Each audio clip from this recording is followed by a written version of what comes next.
各位街坊、各位朋友，大家好，我係3號楊永傑。我服務地區超過20年，一直堅持以民生無小事嘅理念，將街坊嘅訴求擺喺第一位，全心全意為大家解決問題。無論係優化我哋嘅社區設施、改善環境衛生，定係各類嘅民生訴求，我必定全力以赴做到最好。點滴嘅成績，大家有目共睹。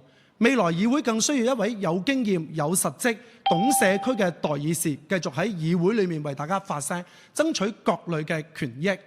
今次嘅選舉十分之激烈，我係好需要大家嘅支持㗎。請大家12月7號全家總動員支持我3號肯拼搏、有實績嘅楊永傑，讓我帶着大家嘅期盼，繼續為我哋嘅社區打拼，共創美好嘅九龍中。我係3號楊永傑，希望大家一定要支持我，讓我繼續喺議會裏面為大家發聲。多謝。